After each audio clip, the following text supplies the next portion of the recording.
Hi, everyone. Welcome to Six Figure Authors, the show that helps you take your writing career to the next level. I'm Andrea Pearson, and I'm here with my two co-hosts.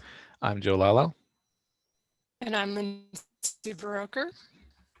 And we're here with Sara Rosett. Actually, is that how you say your last name? Yes, that's perfect. Awesome.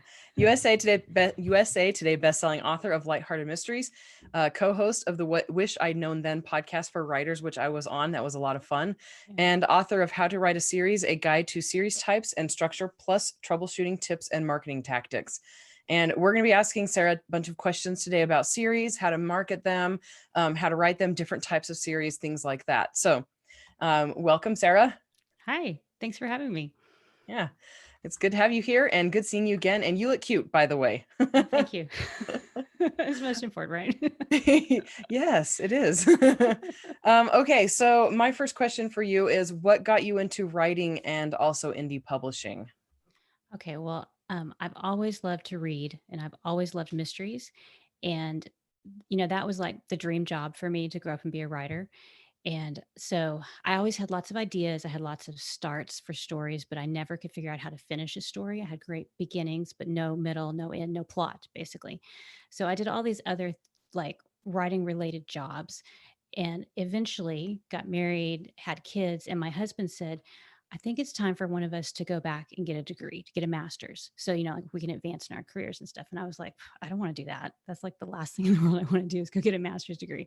So, and that like for me was like, if I'm going to take time away, we had little kids. And I was like, if I'm going to take time away from the kids and running this household, I want to write. And he said, okay, go for it. And I was like, great, you're going back to school? And he didn't either.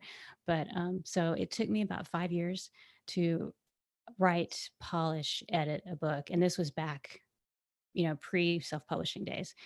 And so I ended up finding an agent. She sold it. And that book came out in 2006. And so I had like 10 books, and it was a cozy mystery series. And I got 10 books published in that series. But as that series was coming out, indie publishing became a thing.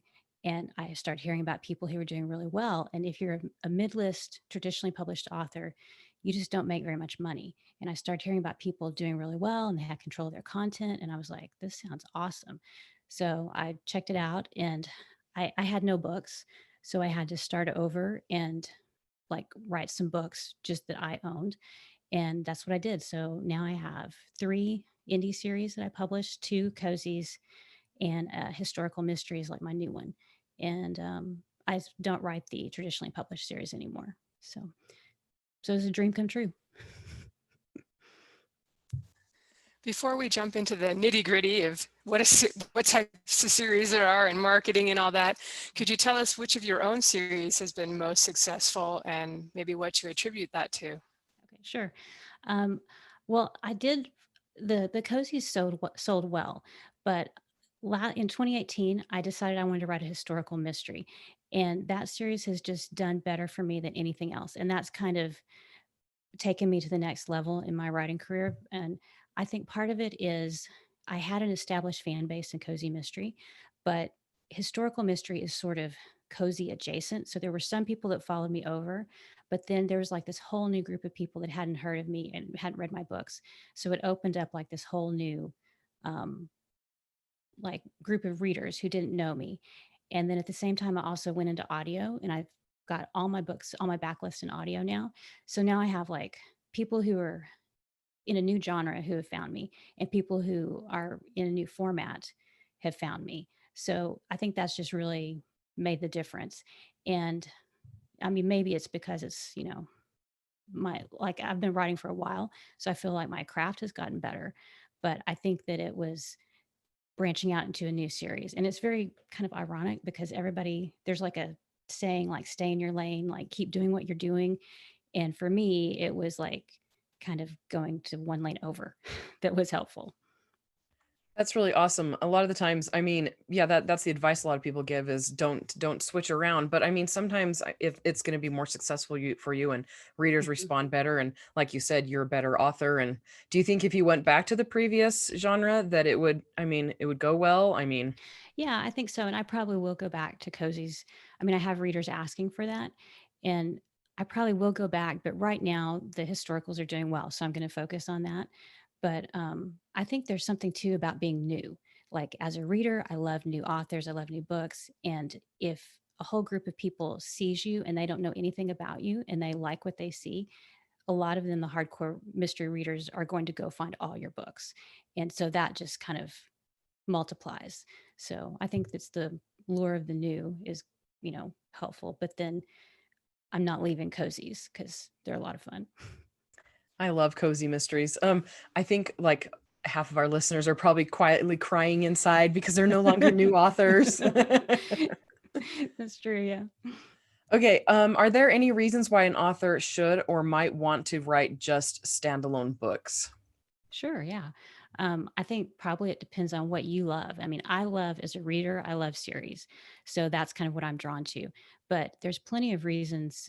I mean, standalones have some great benefits because, like, as a reader, if I see a series that has 10, 15 books and book, 15 has come out, that's like a big commitment because I'm a completist. So I'm going to go back to the beginning and read all the way through. So I don't think people will pick up your book 15 or book 12. Whereas if you have a standalone, they might go, oh yeah, I'll try it. So I think there's less friction maybe if you have a standalone. And then standalones, you can link standalones together, sometimes by theme. So you can still write them, but you could market them together. So I think they have a lot of benefits. Yeah, and where does Bella Forrest, man, that chick with her 100,000, books in one series. I don't know. I don't That's know kind of how she crazy. does it, but Yeah. all right, I'm going to hand you back off to Lindsay now. Okay. So for people who are maybe not sure what kind of series they're writing or should be writing, could you talk about the different types of series there are and maybe like genre expectations if some genres expect certain things over others? Yeah. Yeah. And this is something that I didn't understand when I first started writing. And I think that was one reason I wanted to write this book is because once I figured out what I was writing and what my readers wanted, it was so much easier to figure out how to structure my series.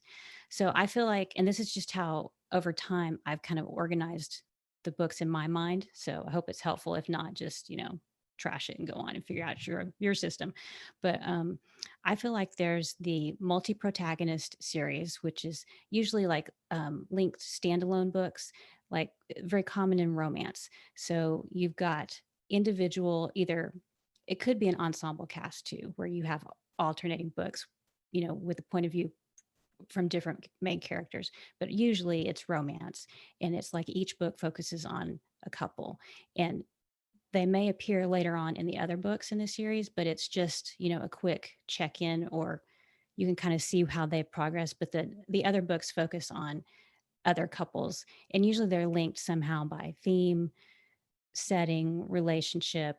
It's very common, like, here's 6 brothers and these are all their stories, but they're all individual stories and you can read them in any order, but they have some of the overlapping characters, same characters.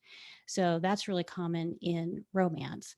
And then I feel like, so there's like the multi-protagonist series, and then I feel like there's this single protagonist type series. And I think that could work in any genre. And then underneath the single protagonist, you have either your flat arc character, which is mostly what I write, very common in mystery, which is the main character doesn't have a huge, robust character arc. They pretty much don't change. So, like Jack Reacher, Hercule Poirot, Miss Marple, James Bond, even like Mary Poppins, they come in, they influence the story world, and then often it's the characters around that protagonist that change, or the protagonist being in that world changes things. And so there's not a lot of character growth, like dramatic character growth in that type of series. And then there's the robust character arc. So you've got like Harry Potter or Percy Jackson, where there's a big, definite change. And very common, like in YA, science fiction and fantasy, mystery and thriller too, as well, if you want to do that. But this one, I feel like the character arc usually has a definite endpoint. So, like, once, Harry Potter is come into his own and defeated Voldemort, then that story is kind of over. So I feel like those are the main types. And the listening to the science fiction and fantasy podcast, y'all's old podcast, was one thing that got me thinking about this, because y'all used to talk about, well, that's a 6-book series. And that's a 5-book series, and I'm done. And as a mystery writer, I was like, wow, that's so weird, because mystery series are often open-ended and can go on, for so long. So that was like something for me that I was like, oh, this is a key difference, that genre expectations make a difference, because mystery readers do sort of expect the series to go almost endlessly. So I don't know, it's just very different. Different genres have different expectations. So, but that's kind of how I break it down in my mind. It's kind of interesting because if I was going to write cozy mysteries or something where, and I'm kind of doing this with my urban fantasy series where each one is a complete story. So technically you could start with book 4, but I always I've learned that the read through is so much better when there's ongoing stuff to pull the people along, a mystery or something. So I don't know if you would suggest people do that even with the standalones, or if you have any thoughts on that, like what people expect, what works today. We'll talk more about marketing in a minute, but I don't know, do you have any thoughts about that? Yeah, I think that that's been one thing that's really worked well for me. Even though I'm writing more of these episodic type series, if I can just have one little thread that pulls throughout the series, people will read on, and it's like they're interested in the romantic subplot or the mystery. Y'all just had a podcast where you talked a lot about opening scenes, and if there's just a little bit of mystery, that will keep people reading. And if there's just a little bit of mystery at the end of your book, even if it's a standalone, you can kind of move people on to another book. And this is probably a question that there's like a lot of answers to, or a loaded question, if you will, but is there any one like secret to success that you have found that really keeps readers going or just draws them in and you've got them for life with the series? Well, I think that is a loaded question. For me, what has worked really well is just having like these little, I think of them as read through hooks, where like I'll have just a little mention of what the next story is going to be about.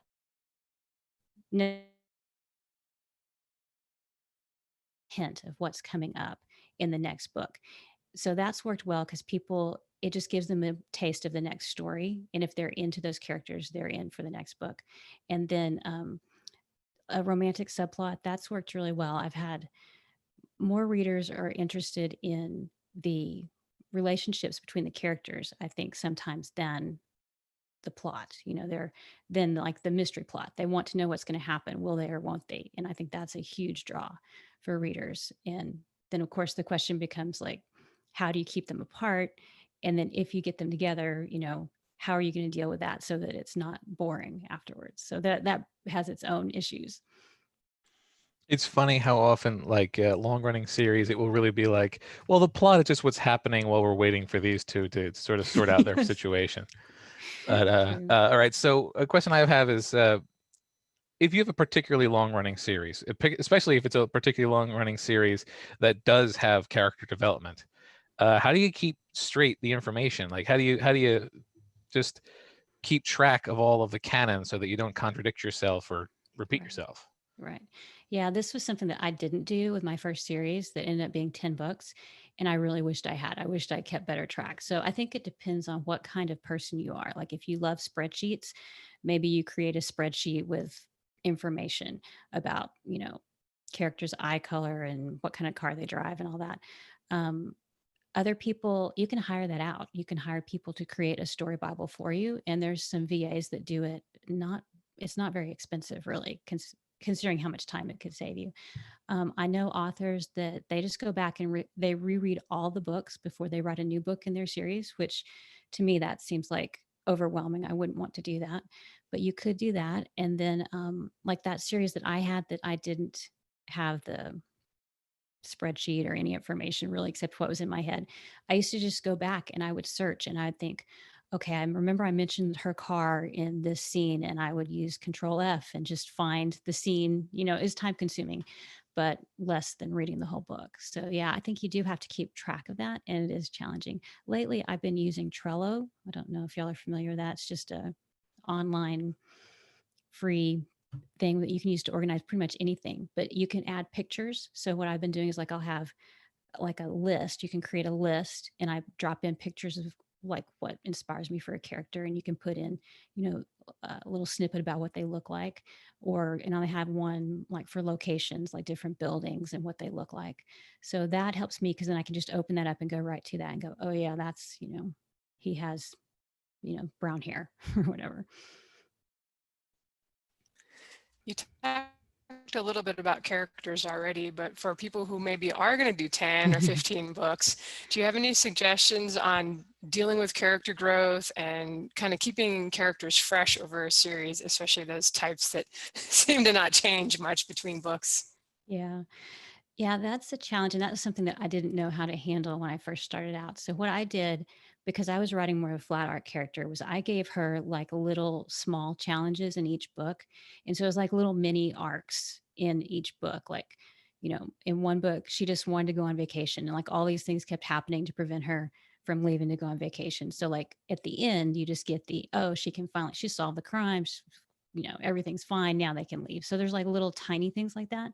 But then you can also do like maybe 3-book arcs or 2-book arcs to kind of give you a sense of growth and momentum throughout the series. And so I've been using that more lately. I've done like my historical series. I have like the first 3 books, the person kind of stumbles into sleuthing and she realizes she's really good at solving these crimes and like she's good at this detective thing. And then like the next 3 books, she's kind of getting established. She's basically creating a business. And then people are recommending her. Friends are saying, oh, you should go talk to Olive. She can help you. And then like in the next 3 books, she'll be set up and she will have a business and then strangers will come to her. So it's like an entrepreneurial growth arc. So I think if you can figure out some way to, kind of move them slowly through things like that, it can give you that sense that your character is growing and changing, even if it's not like a huge like the hero's journey growth arc. That's what I used to read about when I would read about, series and stories. And I was like, but that doesn't really work for me. But I think you can take elements of that and sprinkle it throughout your series to give your series that feeling. Now, beyond the genre of the series, there are some basic series patterns that you talk about in the book. You mentioned things like duets and trilogies and linked trilogies. Could you talk a little bit about patterns like that and like when they would be useful? Yeah. Yeah. I think duets are most popular in romance, and that's just like 2 books. And I think that works well if you don't have like this huge, long, epic story to tell. Maybe your story can be propelled for 2 books, and that's you pretty much said everything there is to say. So that I've only really seen that in romance. I don't know if other genres do that or not, but that's where I've seen it done. And then a trilogy, I think that's the most common. That's that's the one that as readers I think we're most familiar with. You've got, and if there's something satisfying about beginning, middle, and end, and you can kind of structure your books that way. Um, and it has a definite endpoint. But then, like I was talking about, like the linked trilogy, like that's how I'm starting to think of mine. Like I'll do 3 books and then kind of wrap up that little mini arc. And then if the books are doing well, I can keep going with another one. So that gives me some flexibility in planning. And then if it doesn't go well, I don't have like 16,000 plot threads open that I have to wrap up, in book 4 or something. So I think that they each have, um, positives that you can really use well. And you may plan on, like I planned on a trilogy for one of my series and I was like, that's it. 3 books. It was right after I'd written the 10 books. I was like, 3 books, trilogy, I'm done. And so I wrote those 3 books and then readers wanted another book. And I was like, okay, that story arc is pretty much done. I can see how to extend it for 1 book and I'll do that and I'll be done. But then the series kind of took a turn and it was like the first 3 books were like a quest. Could she find out what had happened to her ex-husband who had disappeared? And so they answer all those questions. And I was like, that story is over. But at the end of book 4, I had this character come in and that plot line was about missing art. And so she helps solve that case.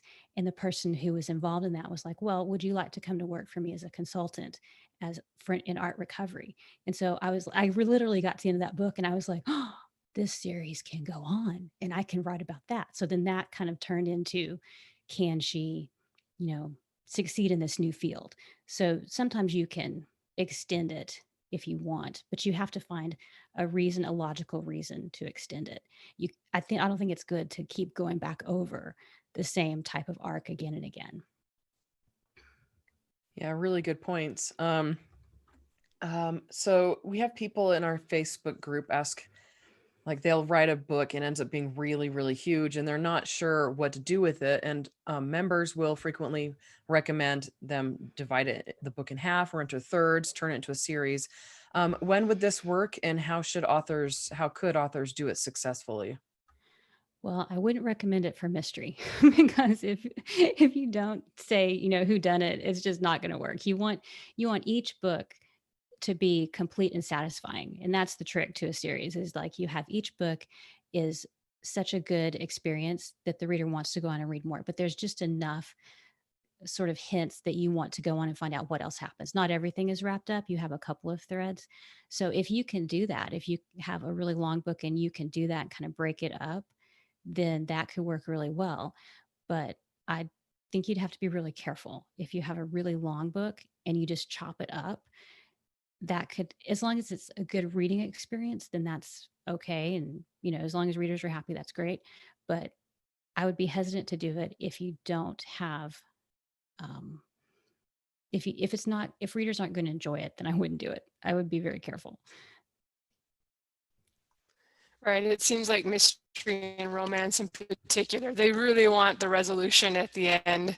Mm-hmm. Like my favorite mystery TV series way back was Monk. And it was like a complete mystery each episode, which is what you would expect. Right. But then you had him searching for his wife's murderer. So there was a reason to keep coming back season after season. So that seems like a better way to have unresolved stuff.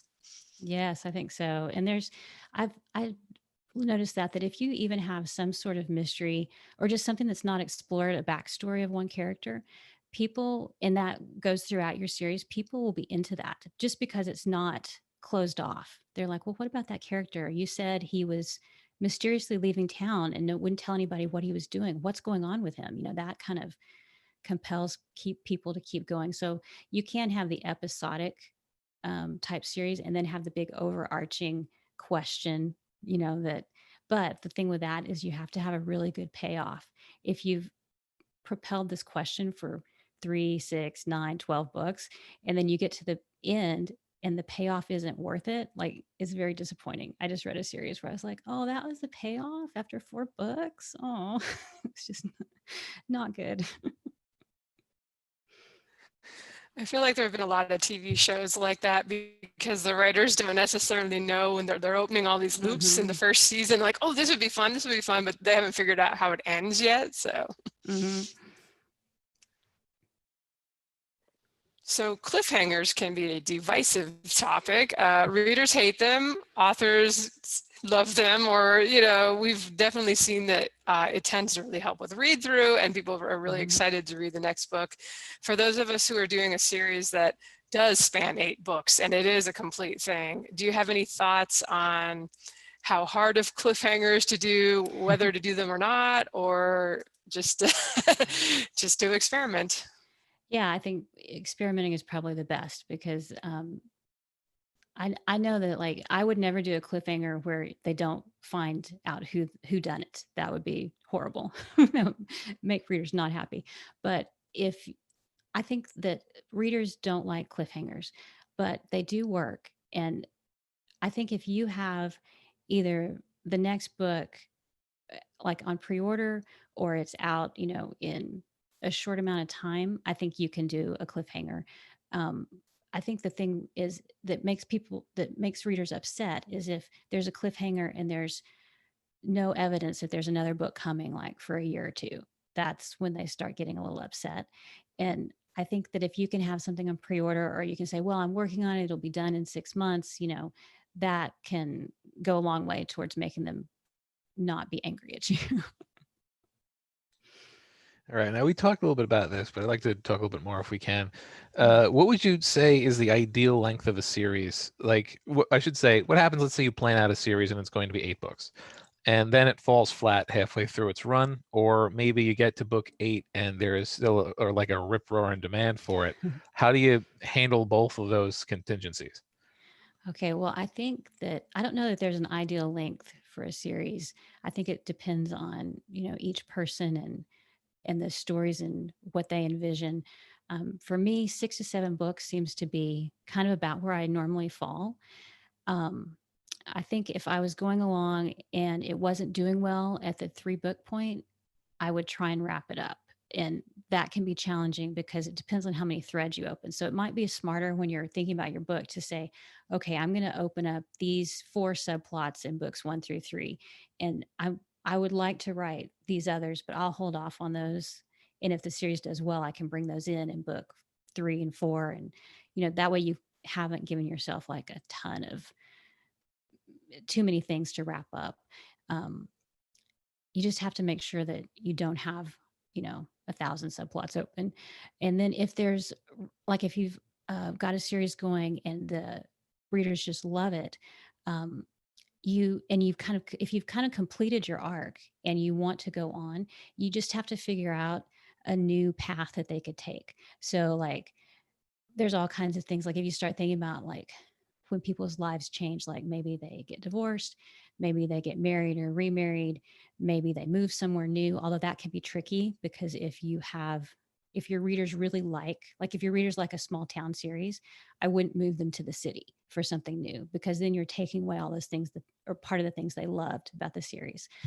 Um, it can, it can be risky to try something new, but I think it would be better to launch a new arc rather than retreading the old just to keep going because then readers won't really enjoy that because they've already been through that experience. And then just keep the secondary characters that maybe that's what people are interested in. They want the main character, but then they want to see the other secondary characters. Keep those involved. And then see if you can come up with a new theme or something to kind of take the story in a new direction. And then you can start opening all those tantalizing subplots that maybe you didn't play with before. Man, yeah. Half the fun of being an author is all of those subplots. It's like so much more rewarding to be able to have those in. So Yeah, it's hard to be like, let's simplify this. But it is. Yeah. And I always start out with more like my vision is big and it's hard to narrow it down and stay focused. So, yeah. But piggybacking off of Joe's question, direct feedback from readers can be misleading, especially when the ones who reach out to you are your super fans. And so it's like, they're like, I love this series. It's amazing. But, Right. and then also, hearing from people who don't like your books. How do authors know what constitutes high demand? Okay, so this is so, so true. And this is something that I didn't understand when I first started reading because I would get emails and I think, oh, the readers want more. But really, in reality, how many emails was it? 5, 10, maybe? That's not really representative. But sometimes those people who love a series are so passionate, you think, oh, there must be. Usually, like there's the rule that if you get one email, there's like, I forgot what the multiplier is, but there's like maybe 10 people that won't email you, but they'll feel that way. So there are probably more than that small number that emailed you, but you have to try and figure out, is it worth it to keep going? And so what I've started looking at is I love long pre-orders. And so I've started doing long pre-orders. And so I look at pre-order numbers for the books. Like I'll go back and look, okay, book 1 had this many, book 2 had this many. And if the numbers are going up, then I go, okay, there is increased demand for this. And if they're kind of tapering off, then I go, okay, that's a sign that this series is kind of doesn't have the momentum that it used to. And then another thing I noticed the other day, I've been doing some Goodreads giveaways for print copies, and I've done these for years. And so if you go in Goodreads, you can go look at all your giveaways and you can see the total number of entries for each giveaway. And so that I was like, oh, you can use this to figure out if people are interested. Cause like if I had a 7 book series that book 7, I gave it away and it had, maybe 1,000 entries. But then like my newer series, if I go look at book 3 or 4 and it's got 2 or 3,000, I'm like, okay, so there are obviously more interest in this series. So that just helped me. And then I don't know, I kind of also go with my gut. I kind of have a feeling there's certain series that seem to sell, or that you don't seem to have to work quite as hard to get them going, to get the momentum going. And so if I feel like a series is doing well without me just like pushing a boulder uphill, then that's, I go, okay, then all those things combined, then that's what I'll kind of use to figure out which one I should write or which one I should put on the back burner. Yeah, it's tough to do a giveaway when you're doing the kind of series where they have to have read all the earlier books in the series, but I've definitely used pre-orders, especially if you're doing it for about the same length of time. Like you can't judge it necessarily if this pre-order was 2 weeks and that one was 2 months. Yeah. But for people who don't have a big readership yet and aren't selling a lot of books, how long should they give a series before maybe giving it up and trying something?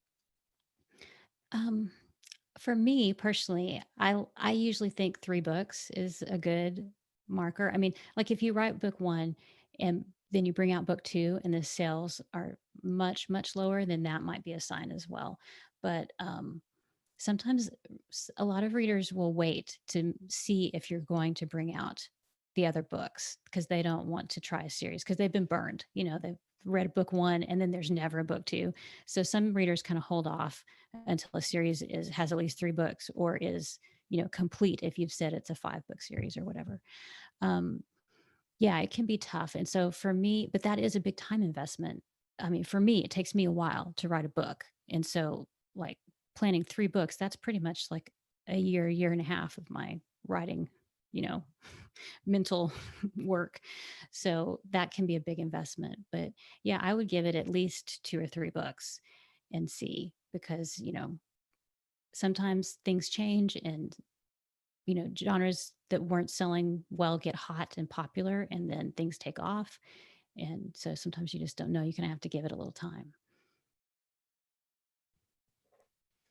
We talk often about read through in a long series and how it means you can spend more money on marketing book 1 if you know you can potentially make X amount. Is this something that you track, and what would you consider a decent read through rate for a series? Okay, I'm not good at like spreadsheets and stuff. That's not my strong suit, but I do watch, and because of the type of books I write, they're more episodic. So I know that most people are going to try and go in with book 1.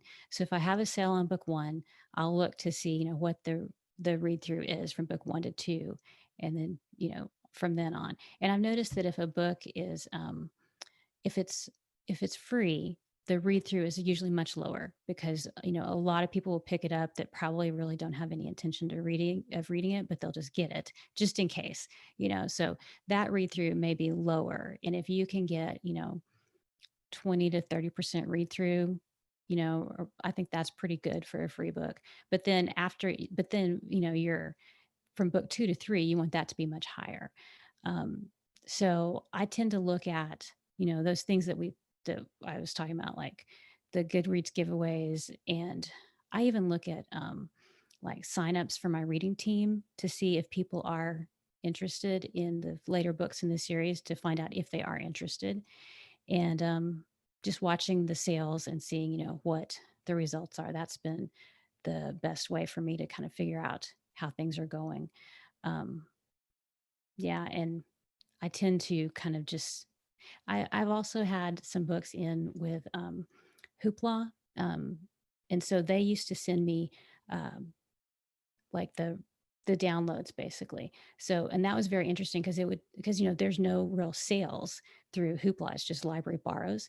And so I could really look at that and go, oh, this book has, like once they get into the series, read through is like 80 to 90%. So that's a good one to keep going with. So if you can get, library reading data, that's great. But that's harder to find, I think.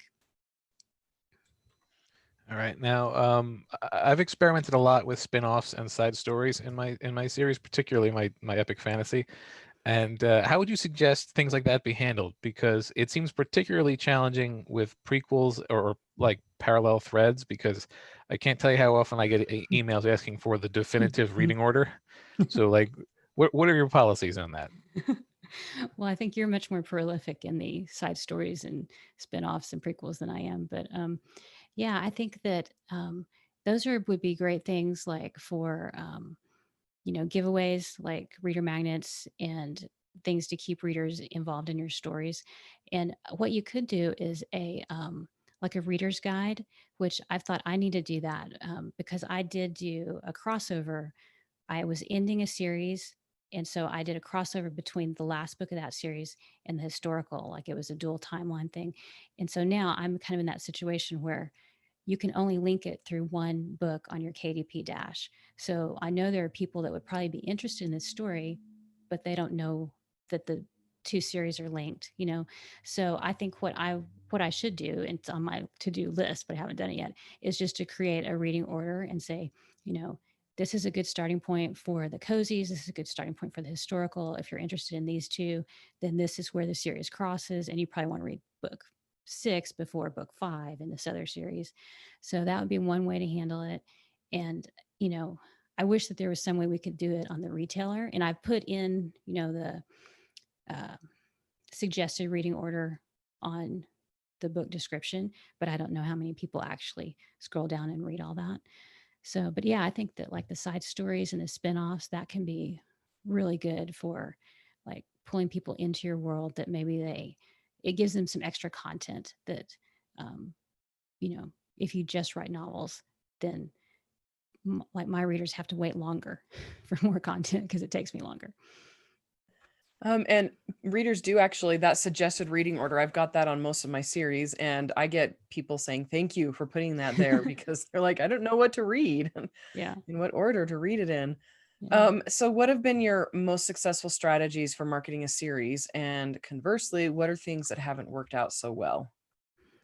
Okay. Well, like putting, like you mean like marketing things like sales and things like that, or craft stuff within the series? Well, whatever gets more money. So it could be craft stuff. It could be, marketing, straight up Yeah. marketing. Yeah. Well, as far as keeping readers interested in a series, those read through hooks have been huge for me. And I think part of it was because I wrote the first 3 books in that historical series really close together. I tried batch writing and I'd never done that before. And so the books, like their timeline, the book time is very close together. And so there was just something about writing them really closely together that I was able to put little hints about what's coming next. And that really got readers into it. And I released them 90 days apart. So people knew when they finished book 1, book 2 was on pre-order. And so that's been really good for me is now that we have longer pre-orders, I've been trying like 6 months. I would love to get a book up for like a 9-month or a year-long pre-order, but I just haven't done that, haven't accomplished that timeline yet. But that's really been good for me. And the romantic subplot thing, that just pulls readers in. The will they or won't they, I just think that's just a huge compelling storyline, at least for my readers. I get emails occasionally about the plot or the history or anything, but then most of the emails are about, when will Olive and Jasper get together? And I'm like, well, not for a while, so hang on.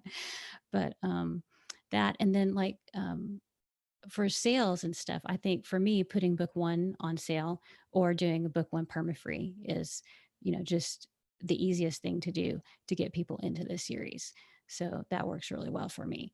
And just the and then I like perma frees because if they're free, it's so easy to do the promo on them. Whereas the other ones, you have to do the price drop and go in and change the price everywhere, especially like I'm wide. So that's like a lot of admin work. So perma frees are great because then you can just go, oh, let's do some ads. What are some of your favorite marketing things that are working for you right now for whether you're launching a new series or like launching book 10 and you've already advertised book 1 a bunch of times. So what have you done to kind of keep things going? Yeah. Well, I think that like I think it depends on if you're in KU or if you're wide. So like if you're in KU, then like what you could do is if you have a book 1, you could put book 1 wide and then you could put everything else in KU. I've seen that done. I've never tried that myself, but that's something you could try. And then I think like like David Gogren has the KU countdown article that describes how you can do the countdown deals to get your read through going. And I think that's really good. For me, I like to hit book one with a sale, or if, or drop it to free if it's not already perma free. And then I've also focused a lot on library and bookstore sales through Ingram, and that's worked really well for me because it's like the audiobooks were a new genre or new group of readers for me. I think that's given me a whole different segment of the market to appeal to. And traditional mysteries are more, those readers like print a lot. So that's really been something that has increased my readership. It's like giving me new readers. So yeah, that doing, book one and then bundling. Bundling is always great. I like to do like a 3-book bundle and, put that on sale to get people into the series. Are you doing anything with your newsletter, like giving away free bonuses or free books or anything like that? Yeah, I have a short story that I've written that's kind of a little prequel, so that like when they get to the end of book one, if they want, to find out like how the whole thing got started, it's just like a little throwaway mention in the book one of the historical. I was like, if you want to find out what happened with this, sign up for my newsletter. And that seemed to go well. And then before I had that, I just, gave away a free book for, the newsletter sign up. And that's, that's always good. So, and then I try and kind of move them through my newsletter autoresponder is like, hey, this is the kind of book I write. And, I write this series. And if you like this series, you'll probably like this one, kind of give them a little taste of each book, each series. And then next year, what I want to try and start doing is doing box sets. And I, just market them to my newsletter. But BookFunnel is also going to start doing audiobooks. So I think audiobook box set sales to my newsletter might be a really good thing because I haven't done audiobook box sets for any of my books. So I was like, if I could just market that to my newsletter, then that might be a really good thing. Just keep that. They can get those exclusively from me, or I might put them on a vendor for like a limited time period and say you can get the box set, for 3 months here, and then pull it down, and then they can get it from and see if that works. I haven't done any audiobook box sets on my own yet, but the ones I've done with my publisher have done great. They get like 30 hours of content. So it's like a big score and it seems to do really well. Yeah. Last question from me is, what kind of ads are you doing as a cozy mystery author? You mentioned that you do some ads there. Yeah, I do. I've got some Amazon ads running. I've never really done Facebook ads well. So I've experimented more with like the Amazon ads and BookBub ads.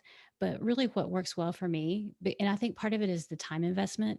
I don't enjoy fiddling with ads, and I don't enjoy doing the data collection that comes with the ads. So a lot of times I'll just do the perma-free book one, and then I'll just run ads to it at the smaller sites. If I can get a BookBub, that's great. But then I've started doing like a rotation of, let's submit it to Fussy Librarian here. And then next month, let's do ebook soda, and just kind of so that there's constant, it's in front of readers constantly. So, I mean, I like those, and those seem to work. And if you don't hit them too often, then they can be pretty effective to getting new people in.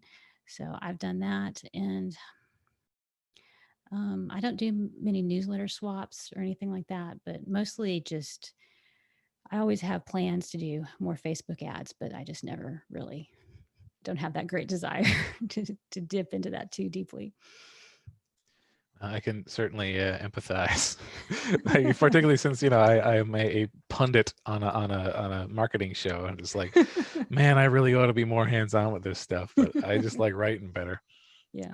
All right, so you were talking a bit about bundles and such, and let's say you've got an established series or maybe even a completed series. Obviously, the bundles and collected editions are a way to get a little extra use out of a series and get more accessible to new readers. How would you recommend that people structure bundles? Like, is the full series bundle versus broken up into trilogies? Should every book even be included in a bundle over time? I think it just depends on what you want to do, and you can pull them in and out of your bundles however, whatever's working for you. I think if you're in KU, maybe a complete box set bundle might be the way to go, because then you'll be getting hopefully all those page reads. For me, being wide, I like to do a 3-book bundle, especially like I don't put them in a bundle until I have more books. So like I would wait until I have probably 4, 5, and 6 before I bundled up 1, 2, 3. So I do a bundle of the first 3 and then put that on sale, and then hopefully get read through to the rest of the books. But some of the, like on Kobo and iTunes, you can do the big box set bundle, and you can put all your books in there and you're not limited to $9.99. So that can be really good. I have some box sets that are only on, the non-Amazon platforms, because you can get the higher retail rate. So yeah, I think that you can do that. And then another thing you can do with box sets is you can bundle up all your book ones. If you have a bunch of different series, that's something that is on my list that I think would be cool, is like to do a book 1 box set bundle, and hopefully get people in. And especially if you write very different series, then that could give them a taste of all of your work. And then you could do a box set, like a themed, you could say, well, so one year what I did was I took, since I don't have many full series sets, I put one of my series, like I think it was books 1 to 6 at that time, into a single bundle, and then marketed that to my newsletter list. And I was like, I don't know if people will buy this or not. They probably already have it. But I was surprised at the number of people who actually downloaded it, and they were interested in it for the convenience of having all the books together. And so I think that could work really well.